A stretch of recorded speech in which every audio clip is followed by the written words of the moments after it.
Some big news happening in Gainesville today, so we decided to bring Dave Waters from the Gators Breakdown podcast in to hang out with us.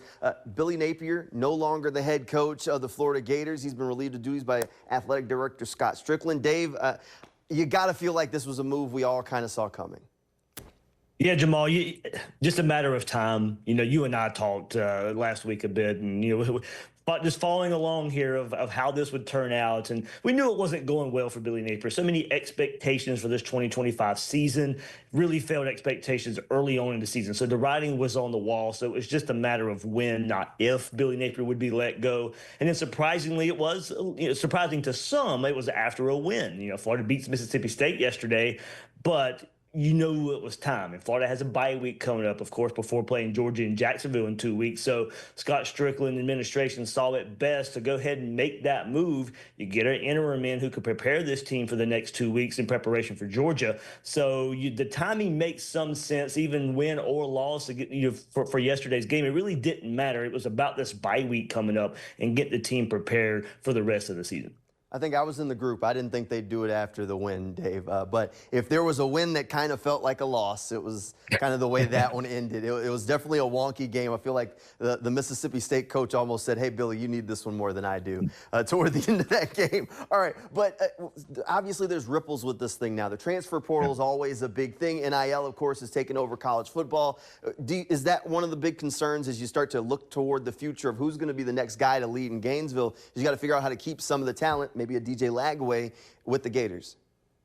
Well, yeah, I think that plays into the timeline of the decision as well, Jamal. It's like, okay, now in this new world of college football, guys can just move whenever they want to now. So now they know what's happening at Florida. I think Florida had to get out in front of it a little bit to let these players know, hey, all right, a change is going to be made. With making an early move, Florida can get a jump start. And, of course, behind the scenes, it's probably started anyway, but can get a jump start on who the next head coach would be. But now the players know at least something is going to change. They won't be left in limbo. The transfer portal won't open up till January. That's a new rule in college football this year. So Florida benefits here a bit that guys will now be able to see who the next head coach is before they decide to hit the transfer portal. So January is going to be very important for whoever the new coach is, but now there's some time to talk to the current roster and see who you want to keep and maybe who you want to move on as well in that regard. But I do think it's a benefit for players now that this move has already been made and they can start making their moves. So certainly, there's a few players I think for Florida that you want to keep. Your DJ Lagway at quarterback, some really good receivers with Dallas Wilson and Vernell Brown III, some really good defenders starting on Miles Graham at linebacker.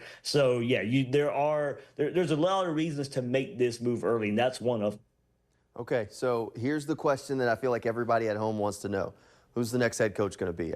Is there a guy on your target list? You got to feel like after taking the swing from a mid-major guy like Billy Napier that the Gators are going to try and maybe go a different direction and land a big fish this go around. Yeah, for sure. I don't think you see Florida go to that, lower tier group of five school like they did with Louisiana and Billy Napier here. Of course, I mean, you go to any list right now, and it's going to be led by Lane Kiffin, the Ole Miss head coach there.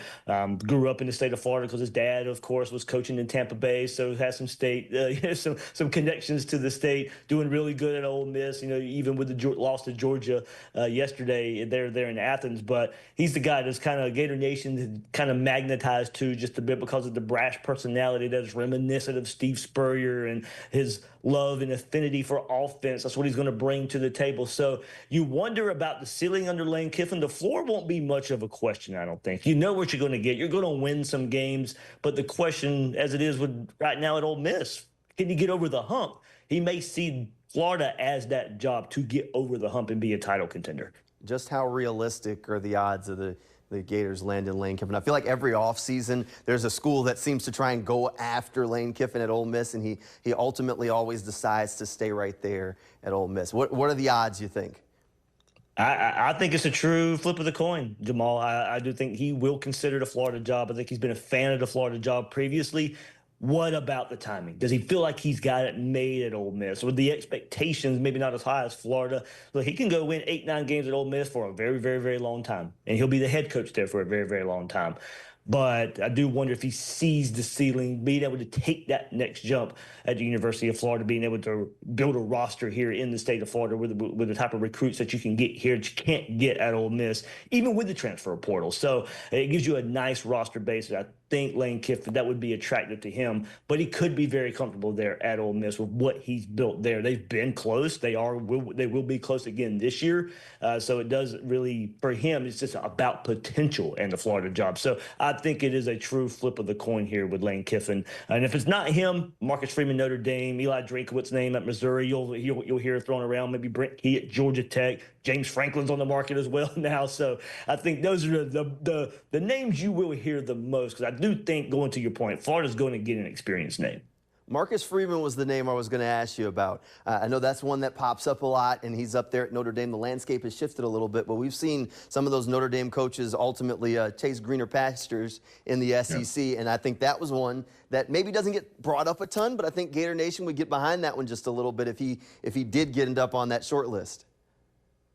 Jamal, you just said it right there. Get Gator Nation behind the hire. To me, that's Lane Kiffin and Marcus Freeman. Those are the two guys that I think, if you want NIL to be a factor, if you want the fan base to get excited right away, you don't have to try and sell a vision.